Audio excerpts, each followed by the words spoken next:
ખેપિયાઓએ દારૂ છુપાવવા અપનાવ્યો યુનિક આઈડિયા, પણ પોલીસ પાસે કન્ફર્મ સમાચાર હતા. દારૂ ઘુસાડવા માટે બુટલેગરોએ બીજું દોડાવ્યું, પરંતુ આ વખતે પણ પોલીસના હાથે પકડાઈ ગયા. રાજ્યમાં દારૂની હેરાફેરીના કિસ્સા છાશવારે બને છે, પરંતુ સુરતમાં આ વખતે બુટલેગરોએ અજીબોગરીબ પેતરો અપનાવ્યો. પોલીસથી બચવા બુટલેગરોએ શેરડીના રસના કોલામાં રસની જગ્યાએ દારૂ ભરી દીધું. બુટલેગરોનું એવું કહેવું હતું કે આ કિમિયાની જાણ પોલીસને કોઈ કાળે નહીં થાય, પરંતુ પોલીસને દારૂની હેરાફેરીની બાતમી મળી જ ગઈ.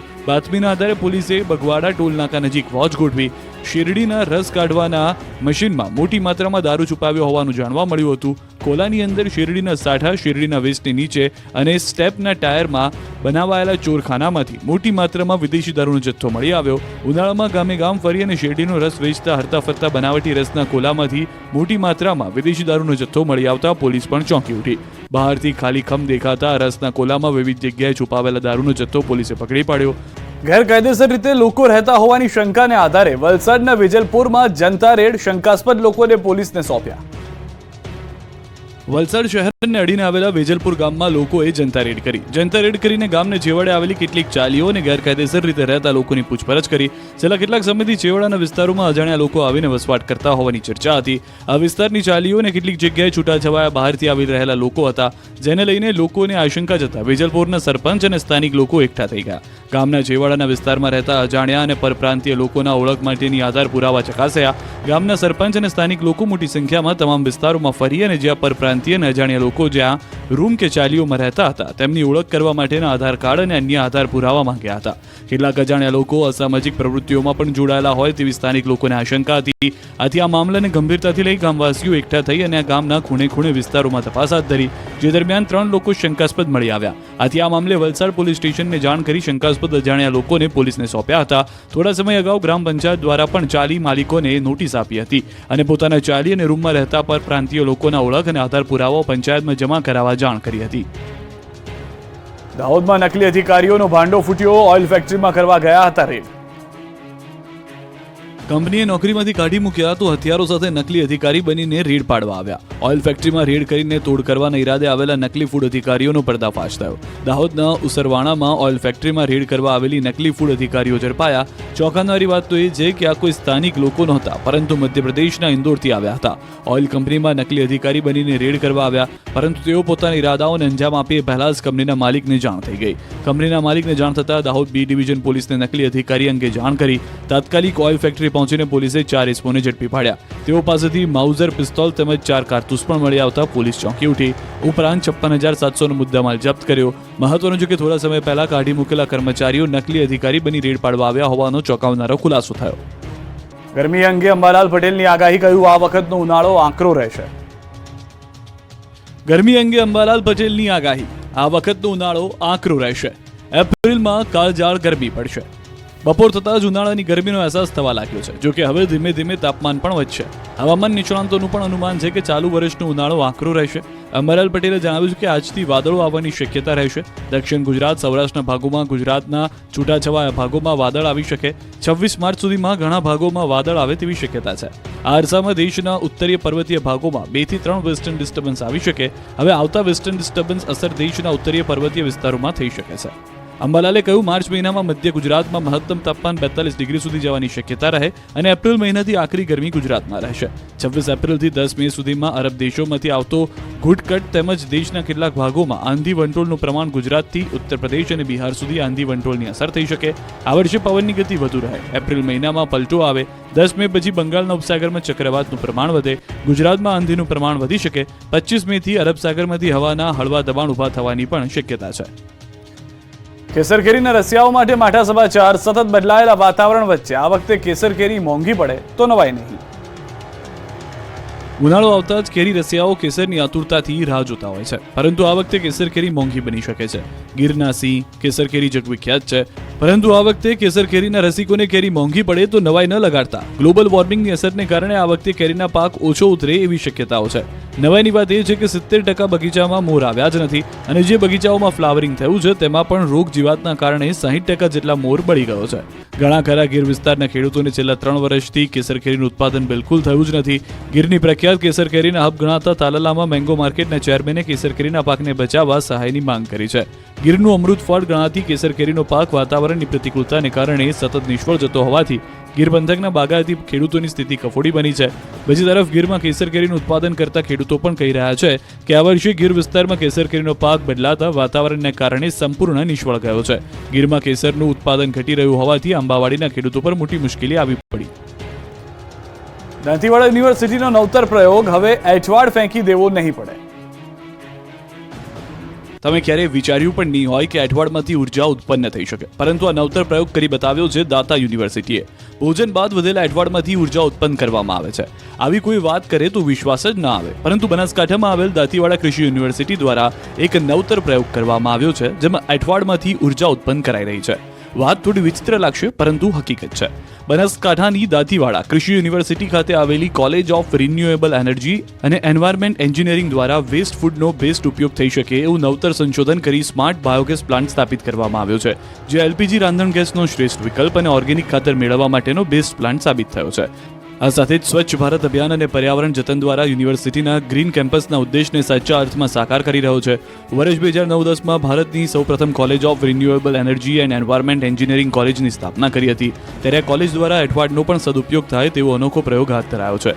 યુનિવર્સિટી કેમ્પસમાં આવેલ ગેસ્ટ હાઉસ, વસાહત અને અન્ય 15 જેટલી હોસ્ટેલ્સના રસોડામાંથી નીકળતા ફૂડ ગેસ્ટમાંથી બાયોગેસ મેળવવામાં આવે છે.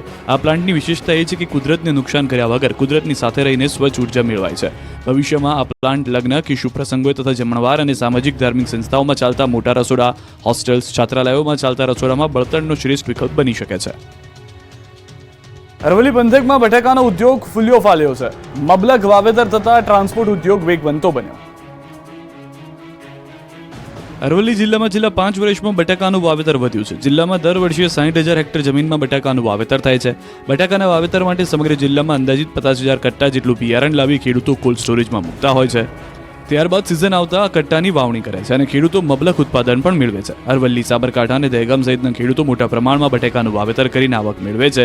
ચાલુ વર્ષે પણ જિલ્લામાં બટાકાનું મબલખ ઉત્પાદન થયું છે, જેથી ખેડૂતો હાલ ઉત્પાદિત બટાકાનું વેચાણ અને સંગ્રહ કામગીરીમાં જોતરાયા. બટાકાની પુષ્કળ આવક થતાં જિલ્લાના ટ્રાન્સપોર્ટ ઉદ્યોગને પણ ફાયદો થઈ રહ્યો છે. બટાકાનું વેચાણ ગુજરાત તેમજ બહારના રાજ્યોમાં પણ થાય છે. ટ્રાન્સપોર્ટ ઉદ્યોગમાં ટ્રક ચાલકને માસિક 25,000, જ્યારે ટ્રક માલિકો મહિને 70,000 થી 80,000 કમાણી કરી રહ્યા છે. બટાકાના મબલખ ઉત્પાદનને કારણે ટ્રાન્સપોર્ટ ઉદ્યોગ પુનઃ ધમધમતો થતા ટ્રાન્સપોર્ટર સહિત ટ્રક ચાલકોમાં ખુશીનો માહોલ છવાયો છે. દાહોદમાં હોળી પહેલા ફાગોત્સવની ઉજવણી થઈ, તો દ્વારકામાં ફૂલડોલ ઉત્સવમાં મંદિર દર્શનમાં ફેરફાર. રંગોના તહેવાર હોળીને આડે હવે ગણતરીના દિવસો બાકી છે. રાજ્ય સહિત દેશભરમાં ઉજવણી શરૂ થઈ ગઈ છે. ત્યારે દાહોદમાં મહિલાઓએ ફાગોત્સવ મનાવ્યો હતો. 11 વર્ષથી વુમનિયા ગ્રુપ અહીં ફાગોત્સવનું આયોજન કરે છે. આ ફાગોત્સવમાં કૃષ્ણ ભગવાનની વેશભૂષા સહિતની કૃતિઓ આકર્ષણનું કેન્દ્ર બની હતી. દ્રશ્યોમાં જોઈ શકાય છે કે કૃષ્ણ ભગવાનની વેશભૂષા કરીને મહિલાઓએ ફાગોત્સવની ઉત્સાહભેર ઉજવણી કરી. આ તરફ દ્વારકામાં ફૂલડોલ ઉત્સવ દરમિયાન દ્વારકાધીશના મંદિરે દર્શનના સમયમાં ફેરફારનો નિર્ણય કરાયો છે. 25 માર્ચે સવારે 6 કલાકે મંગળા આરતી થયા બાદ બપોરે 1 કલાકે નિત્યક્રમ મુજબ દર્શન કરી શકાશે, જ્યારે ઉત્સવ આરતી બપોરે 2 કલાકે અને ફૂલડોલ ઉત્સવ બપોરે 2 થી 3 કલાક સુધી યોજવાશે. બપોરે 3 થી 5 વાગ્યા સુધી મંદિર બંધ રહેશે, જ્યારે સાંજે 5 વાગ્યાથી નિત્યક્રમ મુજબ દર્શન ચાલુ રહેશે. હોળી પહેલા દક્ષિણ ગુજરાતમાં યોજાયો અનોખો મેળો. 2 ભાઈઓની યાદમાં યોજાય છે મેળો. સુરત જિલ્લાના મહુવા તાલુકાના વાસફુઈ ગામે દર વર્ષે હોળીના આગલા રવિવારે ગોળીગઢ બાપુનો મેળો ભરાય છે. દક્ષિણ ગુજરાતનો આ મોટો મેળો ગણવામાં આવે છે. મેળામાં લાખોની સંખ્યામાં શ્રદ્ધાળુઓ અહીં ઉમટી પડ્યા હતા. તહેવારો, ઉત્સવો અને મંદિરોથી પ્રખ્યાત બનેલ દક્ષિણ ગુજરાત અને તેમાં પણ સુરત જિલ્લો મોખરે છે.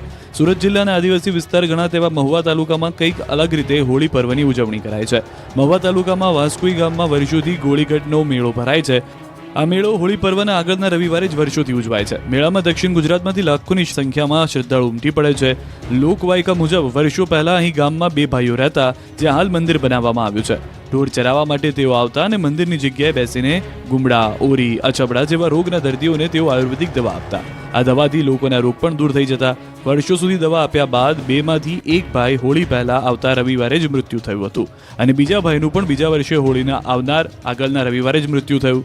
બંને ભાઈઓના મૃત્યુ બાદ ગ્રામજનોએ ત્યાં પાળિયા બનાવી પૂજા અર્ચના શરૂ કરી. સામાન્ય રીતે અહીં ગુમડા, ઓરી, અચબડા જેવા રોગ થાય તો બાધા માનતા હોય છે. બંને ભાઈઓની યાદમાં અહીં ગોળીગઢ મેળા તરીકે તેઓએ ઉત્સવની ઉજવણી કરવાનું નક્કી કર્યું હતું. વાપીમાં યોજાઈ અનોખી દોડ, સાડી પહેરીને મહિલાઓએ દોડ લગાવી. વાપીના રસ્તાઓ પર એક સાથે 700 મહિલાઓ સાડી પહેરીને દોડ લગાવી. ઔદ્યોગિક નગરી વાપીના રસ્તાઓ પર મહિલાઓએ મેરેથોનમાં ભાગ લીધો. વાપીમાં મહિલાઓ માટે અનોખી દોડનું આયોજન કરાયું હતું, જેમાં ભારતીય પરંપરાગત વેશભૂષા એવી સાડી પહેરીને મહિલાઓએ વાપીના જાહેર રસ્તાઓ પર દોડ લગાવી. વાપીમાં સૌ પ્રથમ વખત યોજાયેલી સાડીથોનમાં મોટી સંખ્યામાં મહિલાઓએ ઉત્સાહભેર ભાગ લીધો. સામાન્ય રીતે મેરેથોનમાં ટ્રેકસૂટ પહેરીને લોકો ભાગ લેતા હોય છે અને દોડ લગાવતા હોય છે. જોકે વાપીમાં સૌ પ્રથમવાર વાપી વુમન્સ ક્લબ દ્વારા 1 કિલોમીટર અને 4 કિલોમીટર એમ જુદી જુદી કેટેગરીમાં સાડીથોનનું આયોજન કરવામાં આવ્યું. આ સ્પર્ધામાં સાડી પહેરીને મોટી સંખ્યામાં મહિલાઓએ ભાગ લીધો. સાડીથોનમાં જાણીતી અભિનેત્રી માનસી તક્ષક પણ ખાસ ઉપસ્થિત રહીને મહિલાઓનો ઉત્સાહ વધાર્યો. વાપીમાં આયોજિત આ સાડીમાંથી વાપી અને આસપાસના વિસ્તારની 700 થી વધુ મહિલાઓએ ભાગ લીધો. આ મેરેથોનમાં ભારતીય પરંપરાગત સાડી પહેરીને મહિલાઓએ દોડ લગાવી હતી. સુરાપુરા ધામમાં દર્શને ઉમટ્યા ભક્તો, હજારોની સંખ્યામાં દર્શનાર્થીઓ પહોંચ્યા. આ દ્રશ્યો ભોળાદ સુરાપુરા ધામના છે, જ્યાં હજારોની સંખ્યામાં શ્રદ્ધાળુઓ દાદાના આશીર્વાદ મેળવવા પહોંચ્યા. અગાઉ અહીં દર મંગળવારે મોટી સંખ્યામાં શ્રદ્ધાળુઓ ઉમટતા હતા, પરંતુ હવે તો કાયમી માટે અહીં મોટી સંખ્યામાં ભક્તો પહોંચી રહ્યા છે. ભક્તો માટે અહીં પ્રસાદની પણ વ્યવસ્થા કરાયેલી છે. ભોળાદ સુરાપુરા ધામમાં આવેલા ભક્તોએ દાદાના દર્શન કરીને ધન્યતા અનુભવી.